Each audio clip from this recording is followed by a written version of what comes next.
Votamos. Presidente, hay una frase de un ascendiente del actual presidente de la República que decía que hay que ser luz en la poterna y guardián en la heredad. Esa frase célebre del expresidente Eduardo Santos me hace recordar a mí la salida en falso de la Honorable Corte Constitucional. Los colombianos quedamos estupefactos cuando esperábamos que la Corte no le hiciera el juego al descuadernamiento institucional que el Congreso de la República, aupado por el jefe del Estado, estaba haciendo del ordenamiento jurídico constitucional colombiano. La Corte Constitucional en cualquier país del mundo, más en este que tiene una rica tradición civilista, no está para ser amiga del gobierno, ni amiga del Congreso, ni tampoco amigo de los ciudadanos. Está para hacer valer y respetar la guarda e integridad de la Carta Política que se le confía como supremo órgano de cierre constitucional en el país.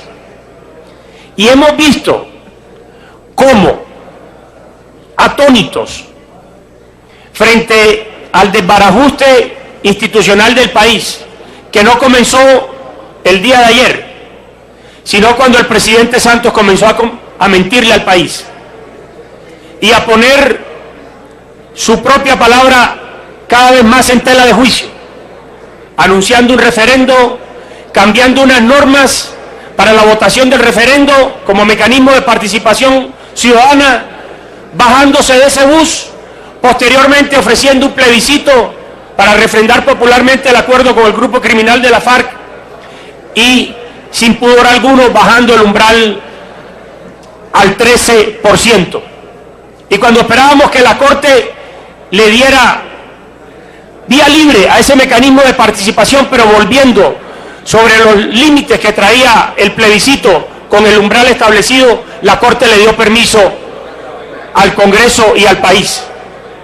Y ayer no hizo una cosa diferente la Corte cuando le entregó nuevamente al país oscuridad en un momento en el que se necesitaba luz. Ese galimatías de la sentencia de la Honorable Corte Constitucional, que incluso para nosotros los abogados nos resulta difícil de entender, para el ciudadano de a pie sí que resulta realmente incomprensible. Nosotros tenemos que exigirle a su señoría que como cabeza del Poder Público Legislativo, ni siquiera con la invitación que a renglón seguido va a votar este Senado, sino que tome el teléfono y llame a la cabeza del Poder Público jurisdiccional en el país y le diga que este Congreso está confundido, que el país lo está aún más y que debe venir a explicar en un acto de sensatez democrática cuál es el alcance de esa sentencia que no se conoce sino a través de un comunicado que, con todo respeto lo digo, parece una ópera cantinflesca.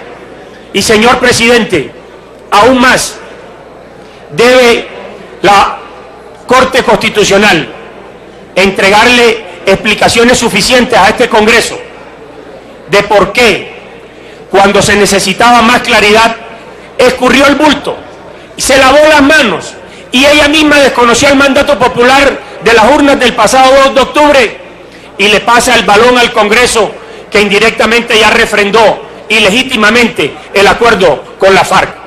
Por eso, señor presidente, hay veces en la historia de las democracias que los momentos son sublimes. Usted podría estar viviendo uno en que le dé luces al país o, al contrario, permita que nos sigamos hundiendo en el oscurantismo. Esta sentencia de la Corte es un galimatías que no entendemos, que fundamentalmente a este Congreso le delega una facultad que él mismo no tenía y que el jefe del Estado, contraviniendo la decisión de la Corte, ya presentó el primer proyecto para ser abocado en extras con un procedimiento totalmente legal como es el del fast track, señor presidente. Por eso, más allá de la proposición que vamos a votar renglón seguido, yo le pediría el favor que usted tomara el teléfono y le dijera a la presidenta de la Corte Constitucional que viniera aquí al Congreso a explicarnos. Acuérdese lo que hizo el presidente senador, del exterior. Senador. Termino, presidente, escúcheme. 30 segundos.